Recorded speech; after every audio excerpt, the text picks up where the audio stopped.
Sí, se oye. Pues nos quedan dos temas en el programa, son los temas 10 y 11. Si tenéis el manual, corresponde con los temas 7 y 8 en vuestros manuales. El tema de ahora es la psicología ante la Biblia y el tema de esta tarde vamos a ver cómo interactuamos o cómo nos relacionamos con lo que llamamos las psicoterapias, la relación entre la Iglesia y la psicología del mundo, que hemos titulado, pues, reinterpretación, básicamente es la estrategia final. Pero ahora vamos a hablar de la psicología ante la Biblia, un tema polémico,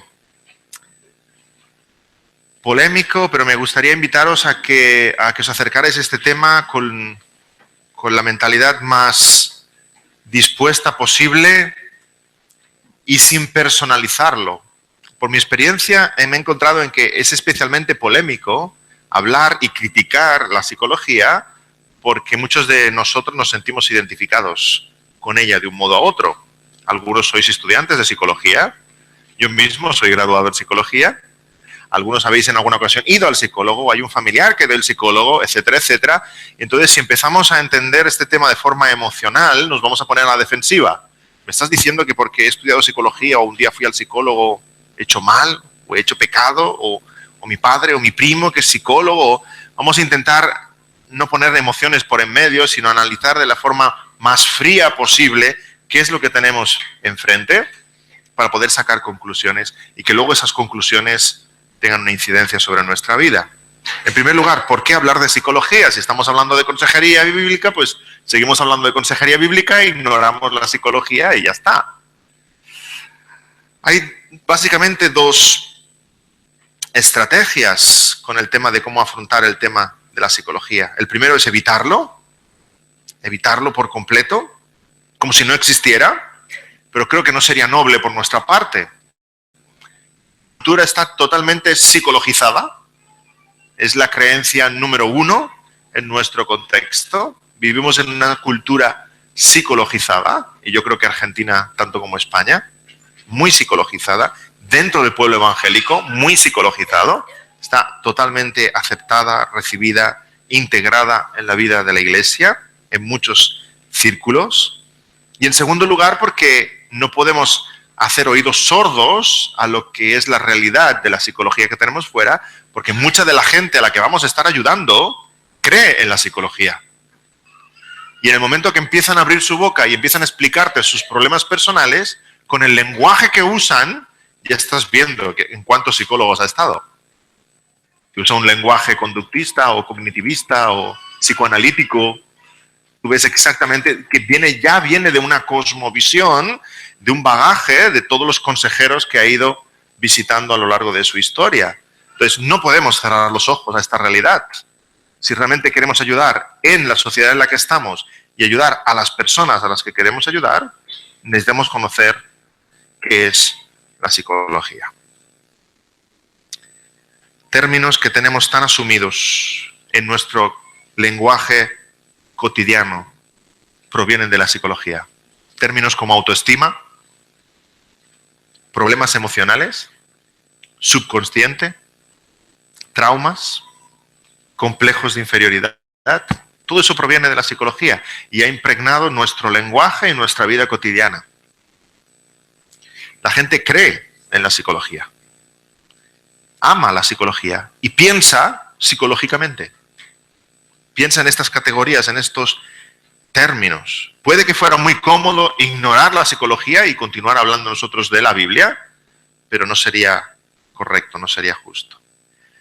La primera estrategia, por tanto, evitar la psicología. La segunda, atacarla de frente. A veces en ciertos contextos con poca compasión, con poco amor, con poco criterio, pero eso creo que produciría el efecto contrario, que sería que aquellos que defienden la psicología la defendieran con mayor fervor. Nuestra propuesta es la de construir una alternativa bíblica, una consejería bíblica, y desde la consejería bíblica ver qué es lo que la psicología dice y reinterpretar, como veremos esta tarde, lo que el mundo tiene que decirnos. Por tanto, nuestra observación es más de la psicología como religión. Y no es un enfoque que yo me haya inventado, hay muchos autores que adoptan esta perspectiva. La psicología como religión, como sistema de creencia, como filosofía de vida. Si uno de nosotros fuera de misionero a Tailandia, sería bueno saber un poco de budismo, ¿no? ¿Qué es lo que piensa el budismo? ¿Y cómo piensa el budista? ¿Y cuál es el lenguaje que usa? Ni evitaríamos el tema. No, yo no quiero saber nada de budismo porque yo soy cristiano y conozco mi Biblia. Ni tampoco atacaríamos el tema. No sería la mejor estrategia ponerse en la plaza principal del pueblo y decir, Buda era un mentiroso. No acabaríamos bien. Así que si nuestra aproximación es esta, acercarnos a la psicología como una religión creída, aceptada, recibida, esta perspectiva es la que nos va a llevar por los pasos que vamos a ir en un momento. Digo que esta perspectiva no es nueva, hay muchos escritores y autores no cristianos que toman este enfoque. Tenemos una cita aquí de Thomas Szasz, psiquiatra y escritor, que dice así: la psicología no es tan solo una religión que pretende ser una ciencia, es de hecho una falsa religión que procura destruir la religión verdadera. Psicoterapia es un nombre que suena científico, moderno, para lo que antes solía llamarse la cura de almas. Con el declive de la religión y el crecimiento de la ciencia en el siglo XVIII, la cura de almas pecadoras, que había sido parte integral de las religiones cristianas, fue denominada cura de mentes enfermas y pasó a formar parte integral de la medicina. Esto lo dice un hombre no creyente, Thomas Szasz, médico psiquiatra ya jubilado de la Universidad de Siracusa en Nueva York. Por tanto, encontramos más apropiado acercarnos así a la psicología y a las psicoterapias del mundo como un sistema de valores, como una religión, como una filosofía, que no como una ciencia o pseudociencia.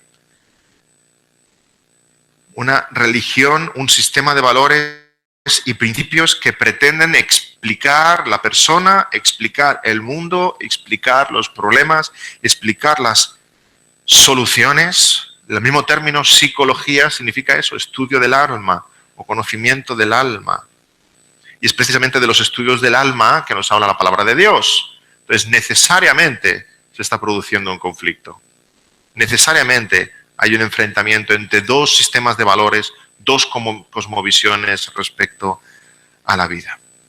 Ahora bien, ¿qué es la psicología? Podemos mostrar el gráfico primero, porque cuando hablamos de psicología estamos hablando de algo tan grande como un cajón desastre. ¿Tenéis esta expresión aquí? Un cajón desastre. Cuando un sastre abre su cajón, ¿qué encuentras? Botones de todos los colores, ¿verdad? Un poco la psicología es como un cajón desastre. Puedes encontrar absolutamente todo ahí. A mí me gusta dividirlo en tres. Vamos a dividirlo en tres y quisiera dedicar un poquito de tiempo a cada una de estas tres para poder distinguirlo, porque realmente en nuestra mente está todo mezclado. De hecho, si yo os preguntara y os intentarais hacer una definición de qué es la psicología, creo que todos tendríamos expresiones totalmente diferentes. Es difícil concluir, concretizar de qué estamos hablando. En primer lugar, cuando hablamos de psicología, estamos hablando de algún modo en amistad, y hay muchos factores que tienen en común con la amistad: comunicación, comprensión, escucha activa, atención, desahogo, usando un lenguaje más psicodinámico, catarsis. Todo eso está presente en la relación terapeuta o psicólogo-paciente. Amistad. En primer lugar, hay una parte de todo eso que llamamos psicología, hay una parte que podemos resumir en estas categorías y en estos conceptos que se dan en una relación de amistad, en una relación interpersonal. Incluso a veces se usa coloquialmente psicología como una expresión para definir algo que alguna gente tiene. Oye, ¿por qué no hablas con Antonio, que tiene mucha psicología? ¿Eso qué significa? Significa exactamente esto, ¿verdad? Que es una persona que atiende, que te mira a los ojos, que escucha, que tiene una palabra amable. que se compromete contigo, que todos esos factores que podríamos definir que son típicos, clave, en una relación interpersonal de apoyo y de amistad. Por tanto, prestar atención, dar consejo, dar ánimo, desahogarse, escuchar, no es exclusivo de la relación psicoterapéutica. Se dan en una relación de amistad. Dicho de otro modo, la psicoterapia no tiene el copyright de escuchar, atender y dar consejo. Son rasgos comunes de las relaciones humanas. El hecho de que alguien te escuche, te atienda, le puedes explicar y te sientas mejor, es algo normal de cómo Dios ha diseñado las relaciones humanas. Y es verdad que la gente va al psicólogo y habla durante una hora y se van y se sienten mejor. Es verdad. Es que me va tan bien. Estoy esperando que llegue el miércoles para ver a mi psicoterapeuta. Es que me encuentro tan bien, me carga para la semana.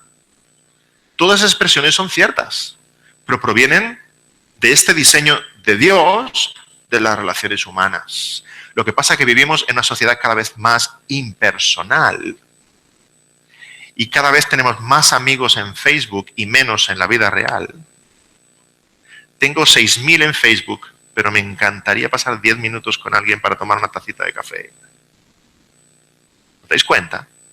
Que para que podamos explicar nuestra vida y nos presten atención y nos escuchen, tenemos que ir al despacho de alguien y pagarle dinero. ¿Os dais cuenta? Entonces, el auge de la psicología y de la psicoterapia tiene mucho que ver con lo muy enferma que está nuestra sociedad. Pero si cultivamos esas relaciones personales, ahí está la medicina de parte de Dios. Dios ha diseñado la relación de amistad, Dios ha diseñado la relación fraternal. La Iglesia debería ser la comunidad psicoterapéutica número 1. Hemos de hacer el esfuerzo de salir de nuestro ridículo anonimato y comprometernos con la vida del hermano y que el hermano se comprometa con nuestra vida y conocernos, algo que queremos evitar a veces. Prefiero llegar al culto y salir y que bien, no he saludado a nadie. No me han preguntado cómo estoy porque no sabría cómo mentir y no sé cómo esconder la expresión de esta cara. Huyamos del anonimato. La Iglesia es la comunidad psicoterapéutica por excelencia, diseñada por Dios, porque es donde encontramos amistad auténtica y un vínculo fraternal en el Espíritu, en el Señor. Nos hemos de comprometer y escuchar los unos a los otros nuestras vidas y qué hay en nuestros corazones. La palabra de Dios habla extensamente sobre la amistad, sobre el escuchar, sobre el ayudar, sobre el dar consejo. De aquí que muchos dicen que la psicología es buena porque dice mucho de lo que dice la Biblia. Bueno, la Biblia lo dijo como 2000 años antes. Y ahora la psicología lo repite. Escuchar, atender. Y es curioso observar, voy a ser más crítico aún, es curioso observar que la psicología y mucho de lo que dice, lo repite de la Biblia, y que la psicología y las psicoterapias han nacido en un contexto post-cristiano. Las psicoterapias no han nacido en China, ni en Arabia Saudita, ni en Sudán, ni en Camboya. Los países productores de corrientes psicoterapéuticas son Estados Unidos, Suiza, Alemania, Inglaterra, en un contexto post-cristiano. Lo que la psicología tiene de vínculo afectivo y personal lo ha heredado de una cultura post-cristiana. Heredado, por no decir, lo ha robado de una cultura post-cristiana o judeo-cristiana. La psicología es hija pródiga del cristianismo, que ha querido tomar aquello del cristianismo que le ha interesado, renunciando a Dios Padre, a la palabra, al pecado, al Espíritu, a tantas otras cosas. Tenéis otra figura, la figura 2, donde comparamos este contexto de cultura judeocristiana y psicoterapia. Tenemos unos principios bíblicos en la cultura judeocristiana. La creación de la persona a imagen de Dios. Eso se traslada en esta cultura psicoterapéutica a un diseño coherente de la persona, a imagen de un modelo, el modelo psicológico que sea. Tenemos un principio bíblico como es la ayuda pastoral. Véase del pastor, del rabino, del cura, en un contexto judeocristiano. Eso se ha sustituido por una ayuda profesional de un psicólogo o psiquiatra. Tenemos un crecimiento personal definido por la santificación progresiva en una cultura cristiana, y eso es cambiado por un crecimiento personal o profesional en términos psicoterapéuticos: adaptación, optimización, felicidad, al fin y al cabo. Repito, lo mejor de la psicoterapia es aquello que Freud heredó, robó del cristianismo. Sigmund Freud, de tradición judía, viviendo en Austria, un país católico, crea un modelo de atención pastoral sin la Biblia, sin el Espíritu, sin el pecado, sin la confesión, sin Dios. Aséptico, científico, aparentemente científico. Por tanto, en primer lugar, hay un factor, y que no podemos negar, en esa relación psicólogo-paciente, en que es de ayuda por todos estos términos que estamos definiendo. La escucha activa, la comprensión, la ayuda, la catarsis, etcétera, etcétera. En segundo lugar, hablamos de otro gran bloque central cuando hablamos de psicología, que es la psicología propiamente dicha. Si podemos pasar a la anterior, que es como una rampa. Esta, gracias. La psicología propiamente dicha. La psicología propiamente dicha es una disciplina de conocimiento que pretende observar la conducta humana y sistematizarla. Sistematizar los problemas humanos, observar cómo nos comportamos, analizar, describir, clasificar la conducta humana, los problemas personales. La observación del mundo es algo que también Dios nos ha ordenado, ¿verdad? Cuando nos dice que sojuzguemos la tierra, cuando Adán clasifica o pone nombre a los animales, hace la primera taxonomía. El observar el mundo y querer sistematizarlo y explicarlo es algo que está en el corazón del hombre. Comprender el mundo y sojuzgarlo. Clasificamos los animales según especies. Clasificamos los elementos químicos en una tabla periódica para poderlo manejar mejor, para poderlo entender mejor. Diferentes categorías. Leemos que Salomón, en Eclesiastés capítulo 1, en toda la sabiduría de Salomón, Salomón escribió muchísimos libros y tratados, no dice el libro de Eclesiastés, y es curioso observar que también estudió y clasificó los desvaríos del hombre. Dice así, Eclesiastés 1:16. Hablé yo en mi corazón diciendo, he aquí yo me he engrandecido y he crecido en sabiduría sobre todos los que fueron antes de mí en Jerusalén, y mi corazón ha percibido mucha sabiduría y ciencia. Y dediqué mi corazón a conocer la sabiduría y también a entender las locuras y los desvaríos. Conocí que aún esto era aflicción de espíritu, porque en la mucha sabiduría hay mucha molestia, y quien añade ciencia, añade dolor. Me hubiese encantado leer este librito de Salomón. Librito o librote, no sé cómo sería, sobre las locuras y los desvaríos de las personas, lo que él observaba en los seres humanos y toda la sabiduría que él debía poner. Tenemos otro ejemplo cristiano, Richard Baxter, muchos os sonarás, el directorio cristiano, Christian Directory, un libro denso en el cual desde una perspectiva bíblica analiza todos los problemas del ser humano, y podéis encontrar capítulos, secciones realmente suculentas sobre la ansiedad, sobre el temor, sobre el insomnio, sobre la responsabilidad en el trabajo, sobre la crianza de los hijos, es un auténtico tratado de psicología escrito por un puritano inglés. Delicioso. El problema es que hoy día, en cuanto a la clasificación de los problemas humanos, no seguimos ni lo que Salomón pudiera decir, ni el directorio cristiano de Richard Baxter.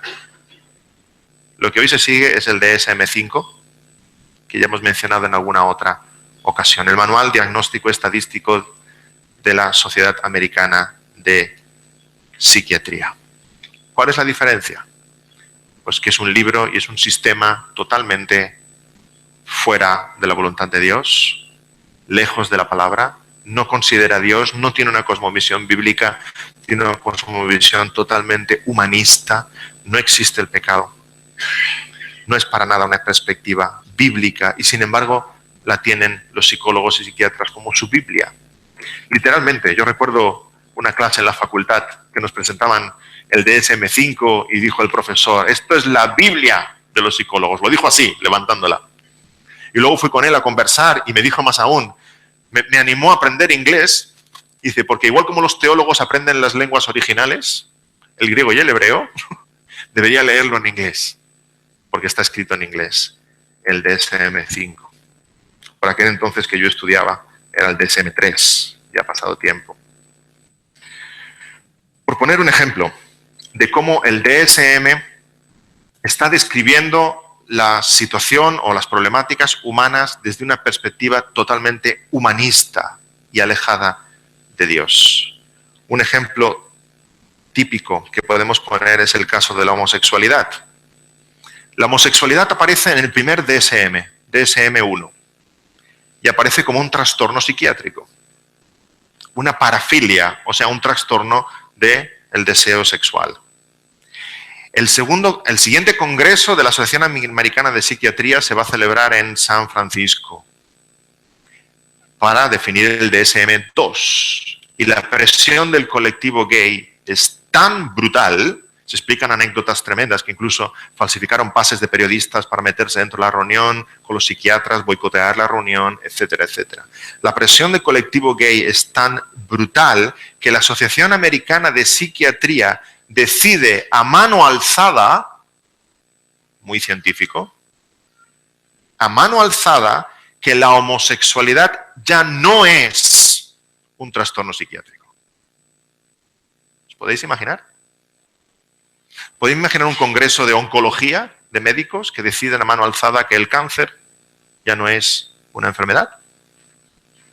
¿Esto es ciencia o es filosofía de vida? ¿O es filosofía de vida? La homosexualidad, por tanto, es retirada.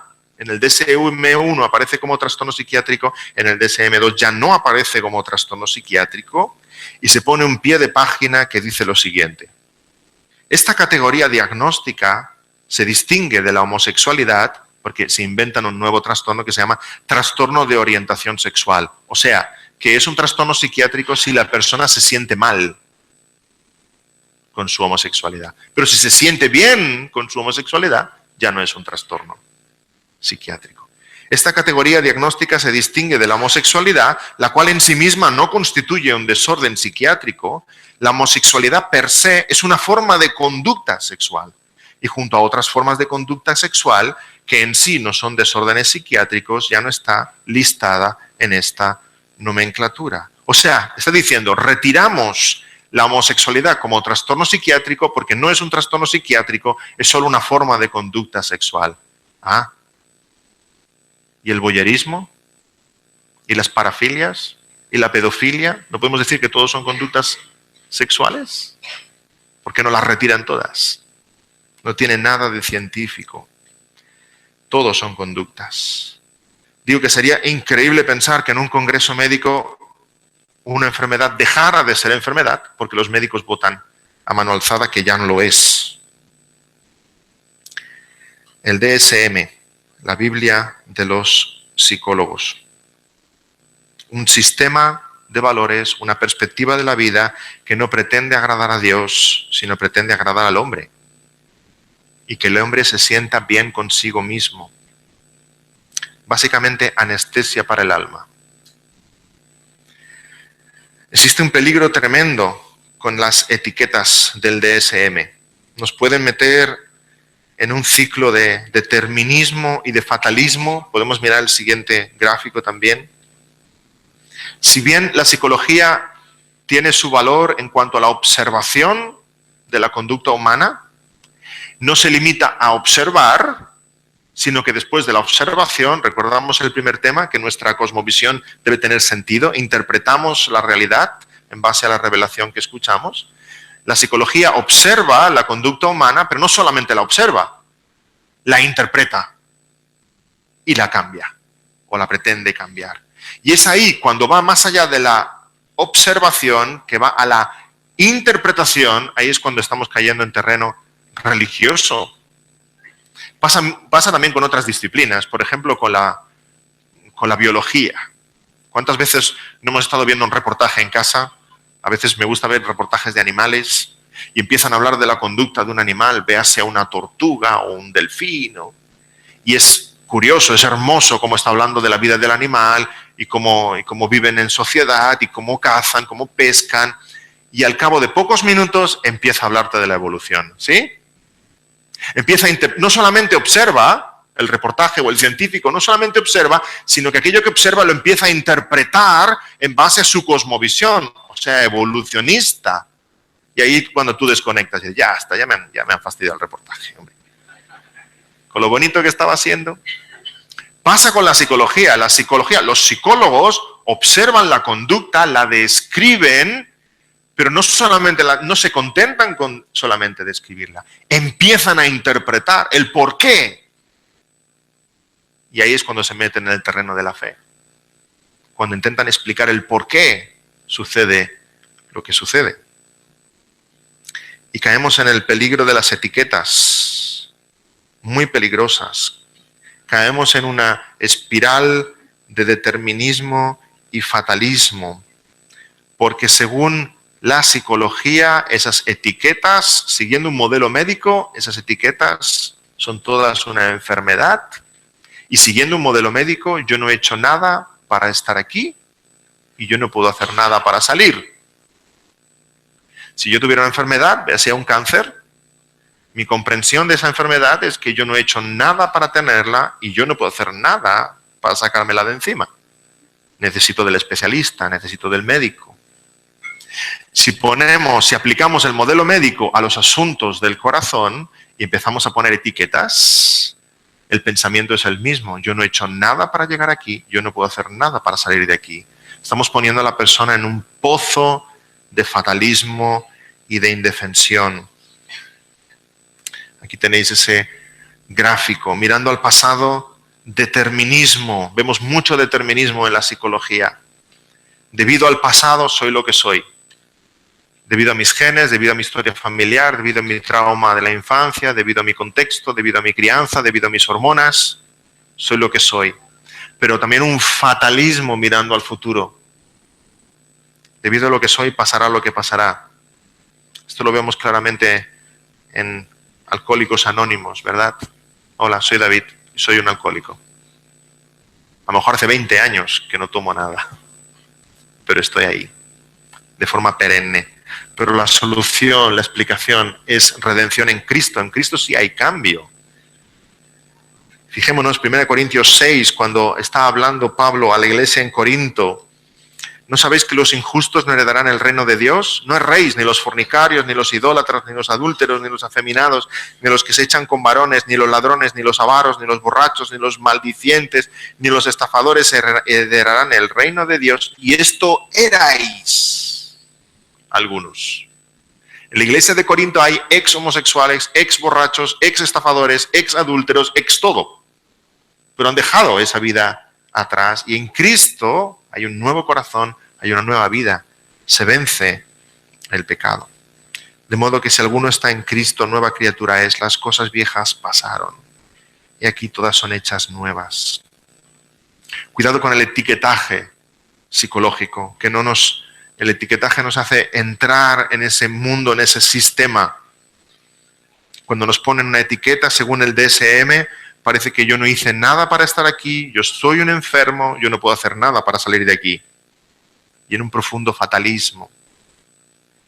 Las etiquetas conllevan una cosmovisión. Hace un par de días recibí un WhatsApp en mi teléfono de alguien preguntándome por la iglesia en Barcelona. Y el WhatsApp era muy corto. Me decía, ¿a qué hora es la misa?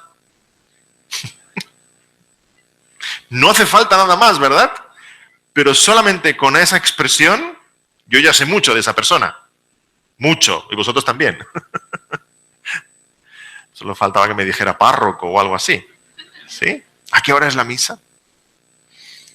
Con el lenguaje que nosotros usamos, estamos expresando nuestra cosmovisión de la vida. Totalmente. Las etiquetas psicológicas expresan confianza en un sistema, expresan enfermedad. Podemos poner el siguiente gráfico también. Conllevan desesperanza porque no hay una cura clara. Apuntan al psicólogo o psiquiatra como profesional especialista. Las etiquetas bíblicas expresan pecado, expresan esperanza porque hay arrepentimiento, hay perdón, hay novedad de vida, y apuntan al pastor, apuntan al consejero bíblico. Por eso cuando usamos las etiquetas del mundo, siempre decimos lo que el mundo llama depresión, lo que el mundo llama trastorno obsesivo compulsivo, lo que el mundo llama etcétera, etcétera, bipolar, etcétera. Cuidado con el uso de las etiquetas. Estamos tan acostumbrados a las etiquetas psicológicas que puede que las etiquetas bíblicas nos suenen poco misericordiosas. Porque las etiquetas psicológicas dejan a la persona 100% en un lugar de victimismo absoluto. Es una víctima de todo lo demás. No es lo mismo decir alcohólico que borracho. No es lo mismo. Está cargado de significado. Juan es un alcohólico y cleptómano. Y su esposa es codependiente y ludópata. Suena muy técnico, ¿sí? ¿Cómo suena? Juan es un borracho y ladrón. Y su esposa le teme y se da al vicio del juego. Totalmente diferente. Absolutamente diferente. Como si estuviéramos hablando de idiomas diferentes. Es que de hecho estamos hablando de idiomas diferentes. Uno está cargado de victimismo, de pasividad, de necesidad de los especialistas para poder cambiar. Y ahí está la persona. Y queda esclavizada en el etiquetaje. La otra está cargada de responsabilidad, de compromiso, de necesidad de cambio, de un sentido espiritual de la vida, de confesión, de pecado, de necesidad de novedad de vida. Y no podemos renunciar a nuestras etiquetas, hermanos. Podemos hablar de lo que el mundo define como, pero cuando hablamos con nuestras etiquetas, estamos compartiendo nuestra cosmovisión de la vida. En las etiquetas bíblicas hay esperanza y hay sanidad. En tercer lugar, recordando esa rampa ascendente, hemos hablado de amistad. Hemos hablado de amistad que no solamente está en la relación terapeutas-pacientes, sino que es algo común a las relaciones humanas. Hemos hablado de la psicología. La psicología pretende observar y tiene su lugar el observar. Y hay áreas de la psicología que son productivas y son buenas. La psicología de la educación para hacer que los niños avancen en su programa educativo, la psicología social, la psicología del deporte, etcétera, etcétera. ¿Sí? El observar, pero el problema no es observar y sistematizar, el problema es querer interpretar en base a una cosmovisión. Ahora, vamos a ese tercer bloque. ¿Veis que es más oscuro todavía? Sí, nos estamos metiendo en lo más oscuro, que es lo que llamamos psicoterapia. Y aquí es donde principalmente está toda nuestra crítica, porque la psicoterapia es el intento de cambiar el corazón. El intento del hombre por cambiar al hombre, con los recursos del hombre, sin los recursos de Dios. Aquí es donde la psicología se entromete en el terreno de la fe, en el terreno del pastor, de la cura de almas. Aquí es donde claramente la psicología es una religión sin evangelio. Escribe Carl Jung, no un cristiano precisamente, Carl Jung, psicólogo transpersonal y ocultista. Dice así: las religiones son sistemas para sanar las enfermedades psíquicas. Es por ello que los pacientes fuerzan al psicoterapeuta a adoptar el papel de sacerdote y esperan y demandan de él que les libre de su angustia. Es por esto que nosotros, los psicoterapeutas, debemos dedicarnos a los problemas que, estrictamente hablando, pertenecen al teólogo. Me lo tomo como una confesión. Y luego son los psicólogos que nos van a denunciar a nosotros los pastores por intrusismo profesional. Y nosotros estábamos primero, ¿eh? Pero como unos cuantos siglos antes, ¿eh? Unos cuantos siglos antes. Estás diciendo que el pastor y el psicoterapeuta están ayudando a la persona y pretenden lo mismo. Están en el mismo terreno. Están jugando dos deportes en la misma pista. En el mismo lugar. Y además confiesa Jung que estrictamente hablando los temas que tocamos son teológicos. Teológicos. Por tanto, las psicoterapias son religiones falsas que no curan. Y no curan por dos razones. En primer lugar, no curan porque niegan la verdadera enfermedad, que es el pecado. Y la verdadera cura, que es la redención. Y el verdadero médico, que es Cristo. Y en segundo lugar, las psicoterapias no curan porque están pretendiendo curar enfermedades que no son enfermedades. Son asuntos del corazón. No son enfermedades en el sentido médico. Y como bien nos apuntaba Manuel en sus charlas, hay asuntos del cuerpo, hay asuntos físicos y hay asuntos del alma. Y los asuntos que son físicos, necesitamos un chequeo médico.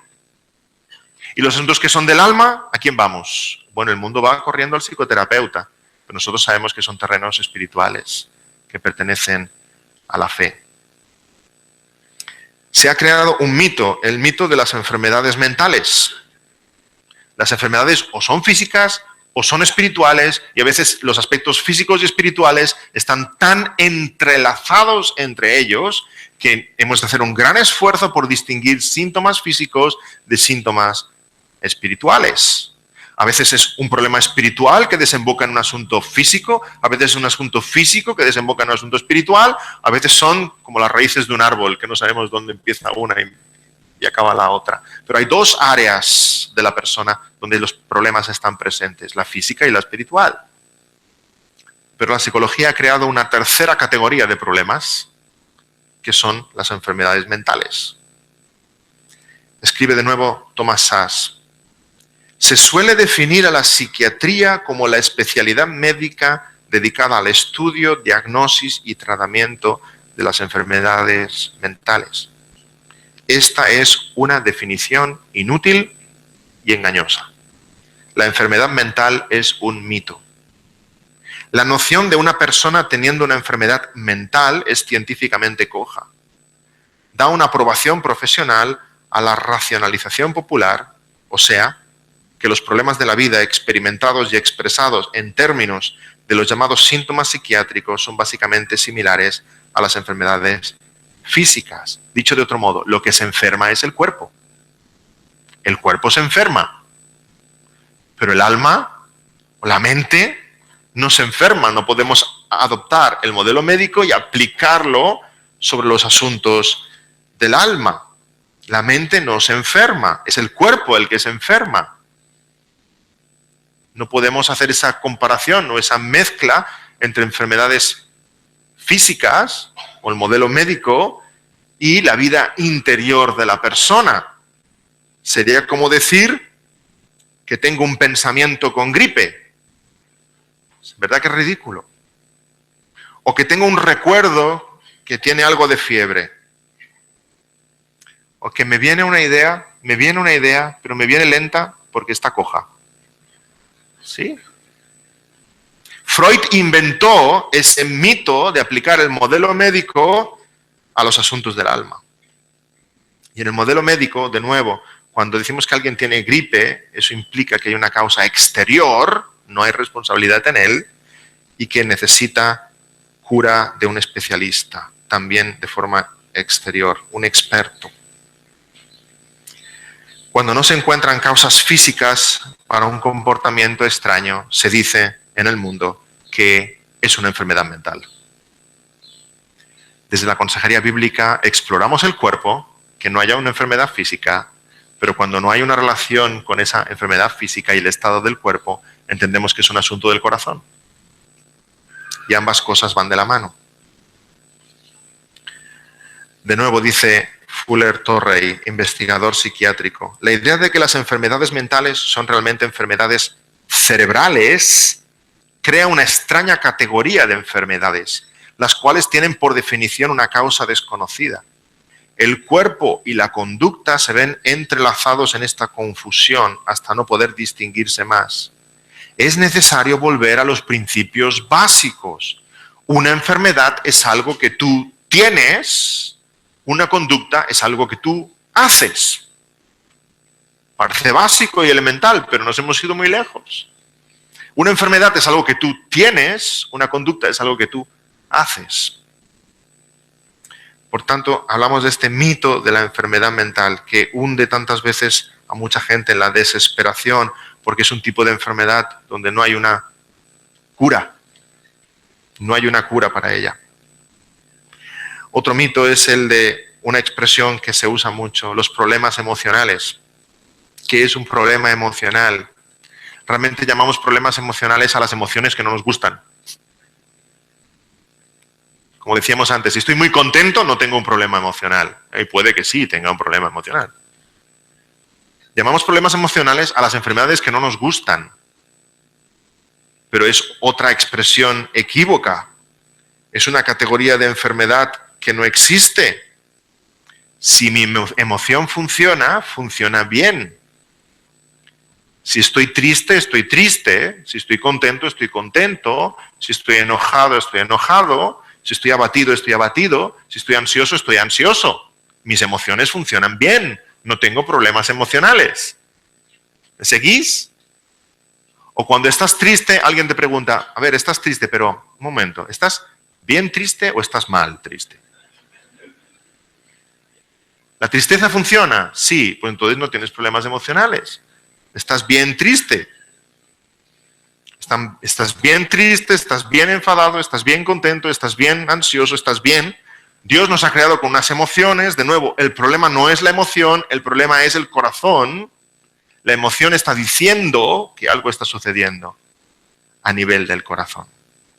¿Sabéis lo que sería un problema emocional? Que me llamen desde España y me digan, mira, David, lo siento, pero tu esposa, tus hijos han tenido accidente de tráfico y están todos en el hospital. ¿Qué me dices? Eso sería un problema emocional. Porque cuando debiera responder con tristeza, estoy respondiendo con alegría. Aquí las emociones no funcionan. Pero si cuando me debo entristecer me entristezco, mis emociones funcionan bien. Le llamamos problemas emocionales, lo etiquetamos así, porque es una emoción de la cual me quiero deshacer, me quiero quitar de encima y buscar otra más placentera. Espero haberos liado lo suficiente después de todo esto. Pero aún queda un poco más antes del descanso. ¿Qué hacemos entonces con la psicología? Hemos hablado de amistad, de psicología propiamente dicha, de psicoterapias. Lo primero que tenemos que hacer con la psicología es quitarle la P mayúscula y ponerle una S al final. Psicologías. Cuando un joven viene y me pregunta, ay David, tú estudiaste psicología, ¿verdad? Sí, dime. Es que yo también quiero ir a la universidad, quiero ir a estudiar psicología. Yo le pregunto, ¿cuál? Dice, ¿cómo que cuál? Psicología. Dice, ya, ¿cuál? ¿Cuál de ellas? Y empiezo a explicarle un poco el panorama. Y, bueno, a veces se desaniman, pobrecitos, claro. La psicología con P mayúscula es algo abstracto que no existe. Hay tantas corrientes, tantas escuelas, tantos psicoterapeutas. Es tremendo. Como un abstracto en estado puro, no existe tal cosa como la psicología. Tantas perspectivas sobre la vida, tantas psicoterapias, tantas filosofías, al fin y al cabo. Como decía antes el pastor Sam, si hay tantas, será porque no se ha encontrado la respuesta, ¿no? Y porque no funcionan. No funcionan. Y vienen modas. Vino la moda del psicoanálisis y ya, eso está pasado. Vino la moda del conductismo. Bueno, no tiene todas las respuestas. Y van viniendo modas. Yo he visto en la facultad de psicología profesores ridiculizarse el uno al otro. Después de clase de psicoanálisis, con toda la pizarra escrita, llega un profesor que es conductista, cognitivo-conductual y decir, ¿quién ha puesto esto? Y borrarlo todo. En la misma facultad de psicología. Yo he visto mientras hacía mi practicum clínico en un hospital de Barcelona, es observar un caso con una psicóloga, luego sentarnos todos con los psiquiatras de diferentes escuelas y no ponerse de acuerdo entre ellos. Porque uno tiene un enfoque terapéutico familiar, sistémico, porque el otro tiene una orientación cognitivo-conductual, porque el otro tiene... Y no ponerse de acuerdo sobre qué hacer con esa familia, qué hacer con aquel caso. No hay una psicología. Hay tantas psicologías como psicólogos. Hay tantas psicologías como psicólogos. ¿Cuántas escuelas hay fuera? El psicoanálisis de Freud, la psicoterapia individual de Adler, la psicoterapia analítica de Jung, la terapia centrada en el cliente de Carl Rogers, la experiencia pico de Abraham Maslow, la terapia cognitiva de Alice Beck, la búsqueda de significado de Viktor Frankl, la autoterapia mutualista de Joseph Rivera, la terapia existencialista, la terapia multimodal, la terapia familiar, la terapia feminista, la terapia de Gestalt, la terapia de grupo, la terapia explosiva, la terapia maratón, la terapia Naikan, las terapias asiáticas, la terapia de juego, la terapia poética, la terapia de la realidad, la terapia revolutiva. Y podría seguir, pero os aburriría muchísimo. ¿Es la psicología, es la psicoterapia una ciencia? No. Es una pseudociencia. Es realmente filosofía, es realmente religión, es realmente una cosmovisión respecto a la vida que se quiere. Dice otra cita de Roger Mills, psicólogo. El campo de la psicología hoy día es literalmente un embrollo. Circundan tantas técnicas, métodos y teorías como investigadores y psicoterapeutas hay. He visto personalmente cómo terapeutas convencían a sus clientes de que todos sus problemas procedían de sus madres, de las estrellas, de su constitución bioquímica, de su dieta, de su estilo de vida e incluso del karma de sus vidas pasadas. Todo eso podemos encontrar. Literalmente es un embrollo donde no hay acuerdo. Vamos a hacer un viaje muy rápido sobre los 4 grandes bloques en los que podemos dividir las psicoterapias para que nos suenen algunos conceptos de cada una de ellas. La primera es la corriente psicoanalítica. Todos habéis escuchado algo de Freud, de su psicoanálisis. Para Freud, evidentemente, Dios no existía. Yo creo que ahora está convencido de que sí.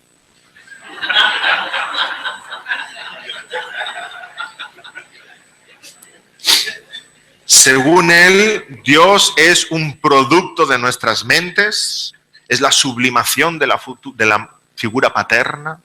Según cómo ha sido tu padre, pues así, ¿verdad? Es la figura de Dios. Freud odiaba cualquier referencia a Dios, al pecado, a la religión. Para él el cristianismo es una señal de debilidad, una señal de neurosis. Según Freud, el hombre es solo un cuerpo, un organismo. El alma es el producto de la actividad mental. Se centra en el proceso de los pensamientos, en el intelecto. Ignora el corazón, quiere analizar los pensamientos. El psicoanálisis, los trastornos son debido a conflictos intrapsíquicos. Crea una especie de trinidad interna entre el ello, el superego, el ego, que cuando hay conflicto, eso es lo que produce neurosis. Hay que liberar a la persona de esas neurosis, analizando experiencias de la infancia que determinan la conducta actual. Y la solución a esos problemas es liberar esa tensión, haciendo que lo subconsciente pase a ser consciente y la persona lo pueda manejar. De alguna forma es una autocuración. El terapeuta no cura, el terapeuta facilita que la persona se autocure. Cuando puede hacer consciente esos conflictos internos y los puede manejar. Es realmente una autosanación. Freud decía que no existía el pecado, incluso lo excusaba en base a esos traumas infantiles. Por ejemplo, explicaba la glotonería de un paciente suyo, glotón, por el hecho de no haber sido amamantado suficientemente cuando era pequeño. o la conducta de un abusador de menores en base a un complejo de Edipo sin resolver. Freud leyó mucho a Darwin, la evolución de las especies. Lo que hace Freud es adaptar Darwin a lo anímico o espiritual. Según Darwin, las especies evolucionan y se adaptan al medio. Él habla prácticamente de una autocuración, autosanación, autoadaptación interna con el potencial interior de la persona. Lo inconsciente pasa a ser consciente y la persona entonces sí puede manejar su vida. Un discípulo suyo, Carl Gustav Jung, ya hemos leído una cita preciosa antes de él, quiso darle al psicoanálisis una dimensión espiritual, pero en vez de girarse hacia el cristianismo, buscó el ocultismo y las religiones orientales. La visualización. Creyó el concepto de inconsciente colectivo. Y ese psicoanálisis mezclado con fe toma, con Jung, un aire ocultista y orientalista. Esa es, en líneas muy generales, esa corriente psicodinámica o psicoanalítica. Según el psicoanálisis, como decíamos antes, José en Egipto debiera haber acabado en una institución mental o haber tenido tal carga en su interior, tal frustración interior, que no la podría haber manejado ni liberado. El segundo gran bloque de psicoterapias son las conductistas o conductistas cognitivo-conductuales. El conductismo es donde más se ve el determinismo. Así como en el psicoanálisis vemos un determinismo psíquico, o sea, según lo que pasó en tu infancia, así eres, es un determinismo psíquico. Ahora en el conductismo vemos un determinismo físico, según son las circunstancias en tu vida, los factores o variables externas, así es como te comportarás. Básicamente el conductismo está comparándonos, también en una perspectiva muy evolucionista, con los animales. Yo recuerdo en la facultad donde yo me formé, era una catedral del conductismo y mis compañeros iban a experimentar con ratones en la sala del lado. Y yo decía, ¿qué voy a hacer yo con los ratones? Ya tengo suficiente con las personas. No iba a experimentar con ratones, pero aquello que experimentan con animales luego lo extrapolan a la persona, porque desde una perspectiva evolucionista somos lo mismo, pero un poco más grandes. El conductismo, por tanto, es profundamente ateo y cree que cambiando los estímulos exteriores se cambia la persona, igual como harías con un perrito o con cualquier otro animal. Watson dijo, dadme un niño y lo convertiré en lo que queráis. John Watson y B.F. Skinner eran los principales promotores de este movimiento. Skinner, al igual que Freud, negó el alma, dijo que la persona no tenía significado, sino a nivel instintivo, a nivel de los seres vivos. El conductismo defiende que la conducta se puede cambiar cambiando los estímulos que envuelven esa conducta, ese contexto, dándole algo que le agrada, refuerzas una conducta, privándolo de algo, castigas esa conducta. En su deseo por ser científico, el conductismo enfatiza los aspectos exteriores porque son observables, porque se pueden medir, y realmente dice el conductismo que el interior de la persona es absolutamente desconocido, es como una caja negra.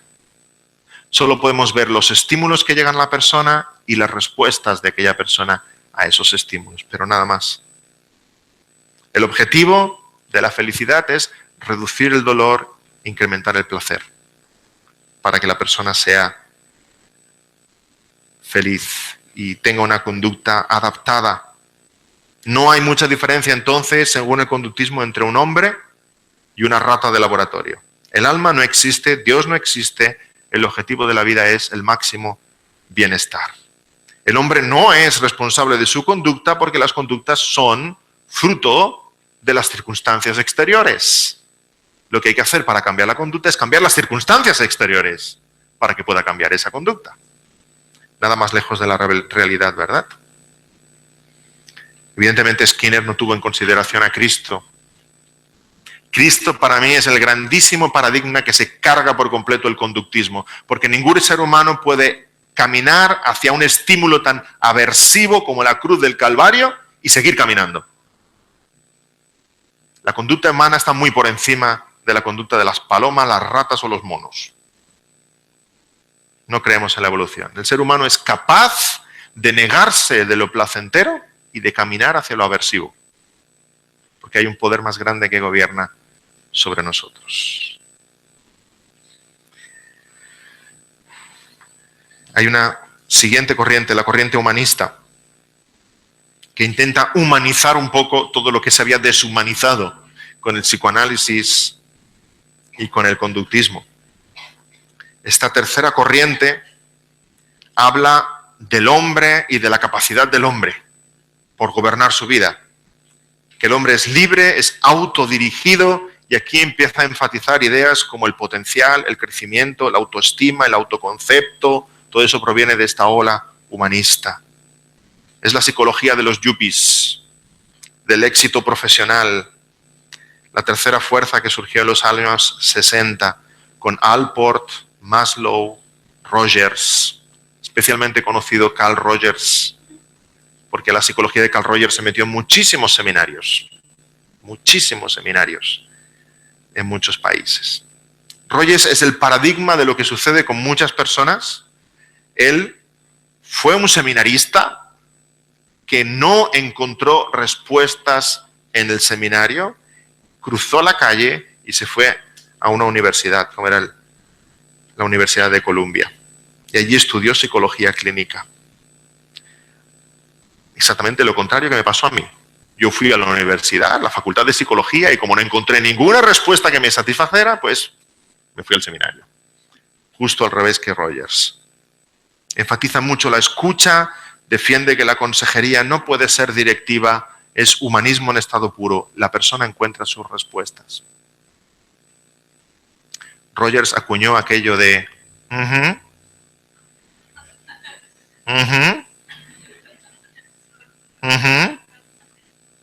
y tú sigue hablando.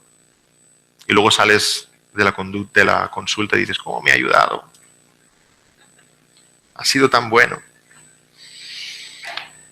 No directiva, porque el potencial del hombre está en el interior del hombre. Esto es el humanismo. Y el hombre ha de encontrar sus respuestas. Dice Rollo May al respecto, uno de los seguidores de Rogers. Dar consejo no es una función adecuada de la orientación, puesto que viola la autonomía personal. Wow.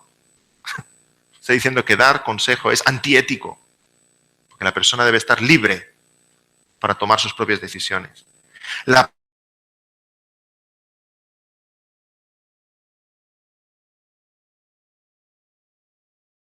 Esto no se puede hacer. ¿Nos cuenta? Tienen que encontrar que el único referente, la única roca firme no está en nuestros corazones, es la palabra de Dios, y es la palabra de Dios la que tenemos que compartir para que la persona vea por dónde tiene que caminar. El humanismo cree que el hombre es bueno. Por tanto, todo es relativismo, paganismo, ateísmo. La cuarta y última corriente es la que llamamos la corriente transpersonal.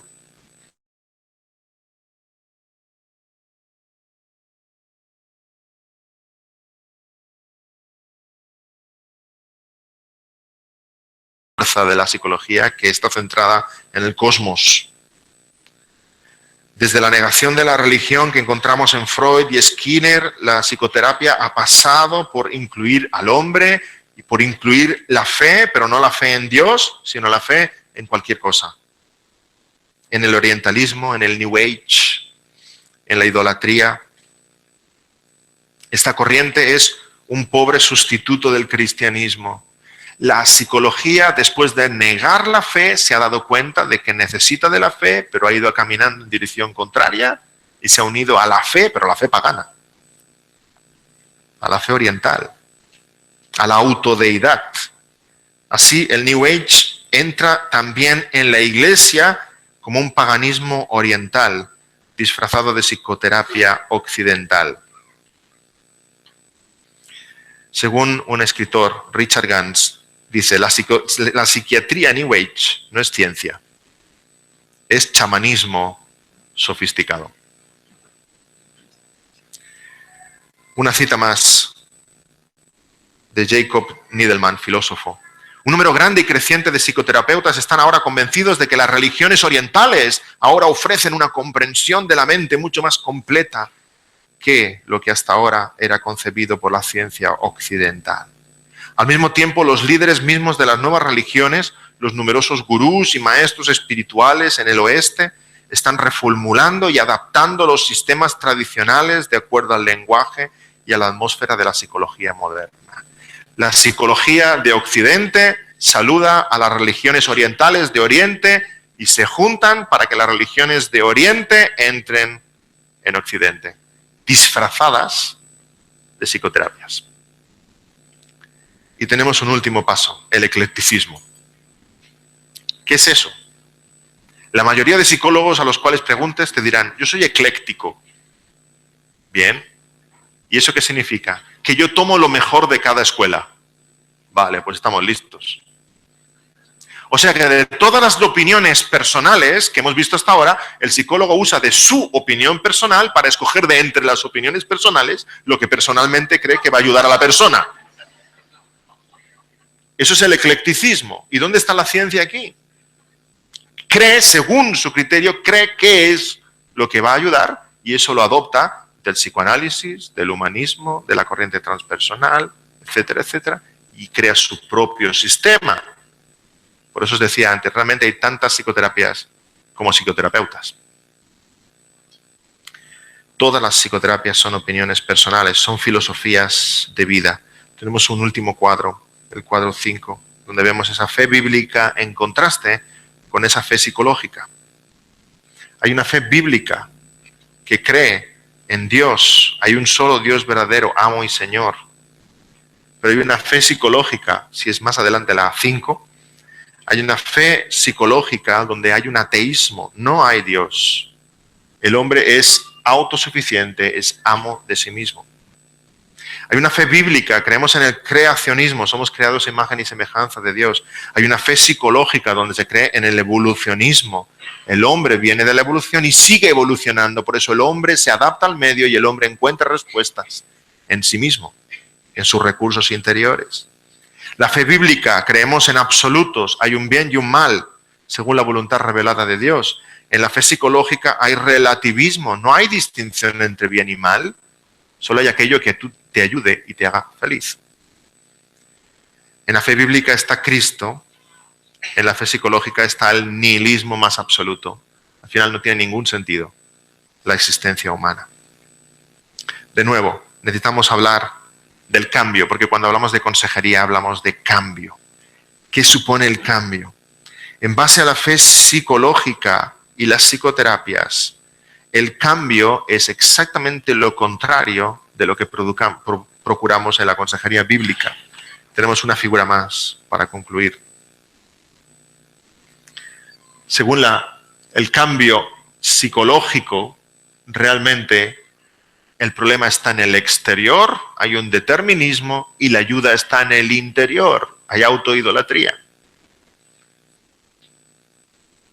Pero en el cambio bíblico, según la consejería bíblica, el problema está en el interior, necesito de una santificación progresiva, y la ayuda está en el exterior. Nos damos cuenta que el círculo es exactamente lo contrario.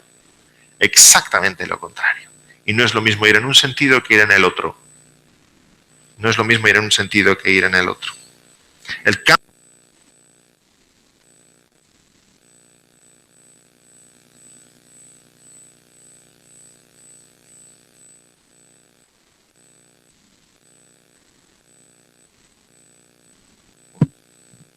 Gracias. Ya casi acabo, un minuto.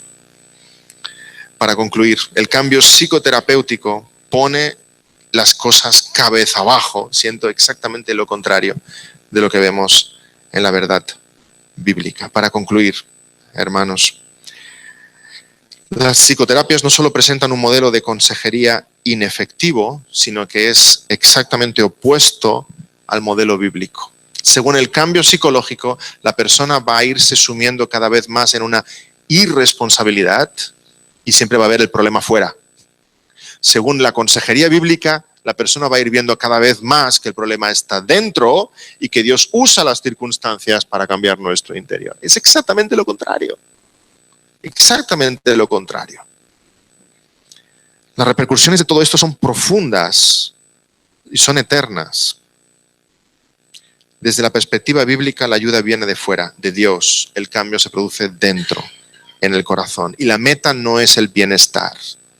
La meta no es la felicidad.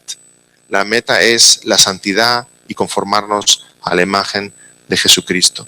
Dios no te ha creado ni te ha salvado para que seas feliz, sino para que seas santo. Lo hermoso es que cuando caminamos ese camino de santidad, vamos comprobando que ahí tenemos nuestra suma felicidad. Pero hemos sido creados por Él y salvados por Él para ser santos, cueste lo que cueste, no por nuestro bienestar personal. Para concluir, Colosenses 2, 6 al 8, y con esto lo dejamos. Por tanto, de la manera que habéis recibido al Señor Jesucristo, andad en Él, arraigados y sobreedificados en Él, y confirmados en la fe, así como habéis sido enseñados, abundando en acciones de gracias. Mirad que nadie os engañe por medio de filosofías y huecas sutilezas, según las tradiciones de los hombres, conforme a los rudimentos del mundo y no según Cristo. Creo que este pasaje habla de lo que estamos hablando. Y si Pablo no usa el término psicoterapias ahí, es por una cuestión temporal. Pero si escribiera hoy, la usaría. Vamos a orar. Señor, te pedimos que tú nos des mucha inteligencia espiritual y mucha dependencia de ti, porque en el mundo en el que estamos hay tantas cosas que nos acechan. Hay tantas filosofías tan sutiles que pretenden infiltrarse en la iglesia, que pretenden mezclarse con la verdad de tu palabra, que pretenden disfrazarse de ciencia. Ideas y filosofías de vida que van directamente en oposición a tu palabra. Y te pedimos que tú nos hagas fieles a tu palabra y tú nos ayudes a enseñarla, a defenderla con fidelidad, con firmeza, presentando respuesta de nuestra fe a todos los que demanden respuesta de ella, Señor. Te pedimos en este tema que tú nos hagas siervos útiles. Queremos ver la vida como tú la ves, Señor. Queremos empaparnos de tu palabra y transmitir fielmente tu visión de la vida a aquellos que estemos ayudando. Para que viendo la vida como tú la ves, busquen la solución donde tú sabes que está, en Cristo Jesús. Te lo pedimos todo. Amén.